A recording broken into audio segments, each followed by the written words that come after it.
and the start of promising mutually beneficial projects.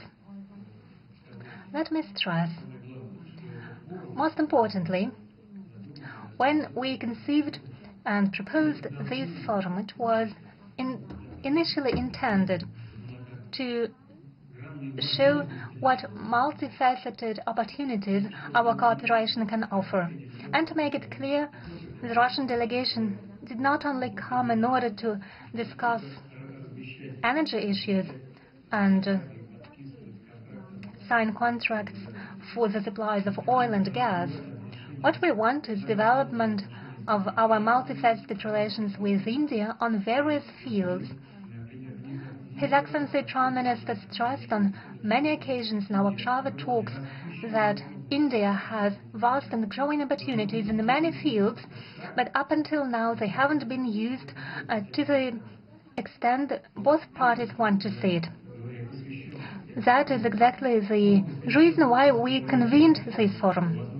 And speaking frankly, first and foremost, it focuses on the opportunities of the Indian economy, and we want to familiarize our economic operators with these opportunities so that both parties can satisfy the needs of each other.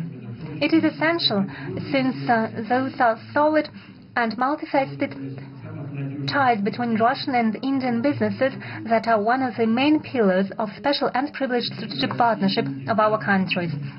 Indeed, Russia and India are long-time trade partners. Trade volumes are growing at a sustainable pace, and over the past 3 years we saw a record increase of up to 80%. As a result, last year the Russian-Indian trade volume reached $64 billion. At the same time, it's obvious that there are vast opportunities for further increase of bilateral trade and investment. Russia and India have big consumer markets and an impressive economic, technological and resource potential. Once again, I would like to stress that under the leadership of His Excellency Modi, India is conducting an absolutely independent and sovereign policy, and at the same time achieves very good results in the economic field. Today, the Indian economy is one of the fastest growing in the world. Figures speak for themselves. Over a decade, the GDP of the country has almost doubled, and in terms of the purchasing power parity, it increased by 2.5 times. Thanks to the sound economic policy and such landmark initiatives by Prime Minister Modi as Make in India program, India is strengthening its technological sovereignty. The Indian processing and light industry, IT sector, and pharmaceuticals take leading positions in the world. In Russia, we study the Indian experience with interest, and it is used in implementation of our national programs of import substitution and localization of products with high value added. The leadership of two countries, and Prime Minister Modi and I in person, pay particular attention to deepening multifaceted economic ties between Russia and India.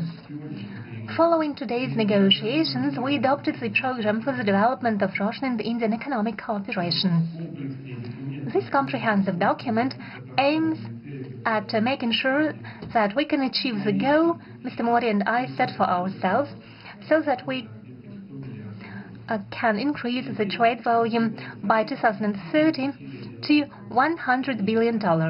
It requires most active efforts of business communities from both countries, aimed at further expanding and diversification of trade volumes and building balanced structure of reciprocal trade. Given the significant trade processes of Russia, the Russian business, our companies, are ready to manifold increase the purchase from India of a widest range of goods and services. We are interested in it, dear friends, because it makes our economy more resilient. From their part, Indian entrepreneurs, as was demonstrated by the forum, are equally interested in trading with Russia. They have something to offer, so the synergy is obvious. So it would only be logical that projects contributing to greater supplies of Indian products to Russia receive priority attention in implementation of the new export support program recently adopted by the government of Mr. Modi. From my part, I would like to assure the business circles that all useful initiatives aimed at development of mutual economic exchanges will be further supported by Russian ministries and authorities. No doubt, the key role in creating conditions for a truly free trade between our countries is played by the Intergovernmental Commission. It is important that together in close cooperation we eliminate the Romanian customs and administrative barriers which stay in the way of reciprocal movement of goods, services and capitals. In this regard, a strong impetus, as it seems, could be given by rapid signature of a preferential trade agreement between India and the Eurasian Economic Union. Free trade is unthinkable without a resilient system of bilateral settlements and reliable payment and insurance mechanisms. Tangible advantages are offered by the use of national currencies. It makes it possible to ensure uninterrupted financial transactions regardless of external developments. And obviously, accessibility of transport and logistics communications plays a crucial role. A lot is already being done in this regard.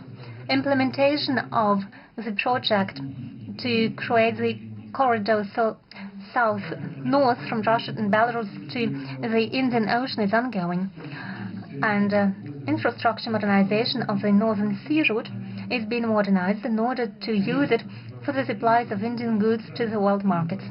Obviously, the cooperation of our two countries should not be limited to trade alone. We should move on and enhance our industrial cooperation. Together we should create new cutting-edge products and strengthen technological alliances, first and foremost in such advanced and knowledge-intensive sectors as digitalization, autonomous robotics, pharmaceuticals, including synthesis of efficient pharmaceuticals and production of high-tech medicine equipment.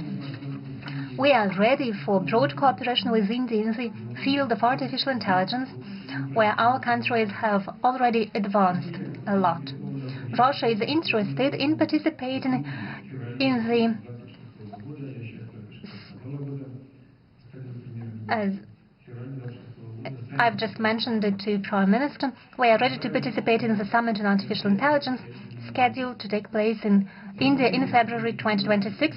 We will send a representative delegation. In conclusion, I would like to stress once again further strengthening of Russian-Indian trade and investment ties and close cooperation between business communities effectively contributes to economic growth and development and greater well-being of our citizens, and therefore it meets the fundamental interests of our countries and peoples. I would like to wish to the participants and organizers of the forum all the best. Thank you for your attention.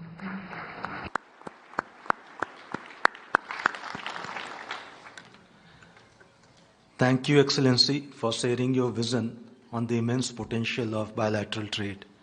Excellencies, now I respectfully invite Honorable Prime Minister of India, Shri Narendra Modi ji, to deliver his conclusion.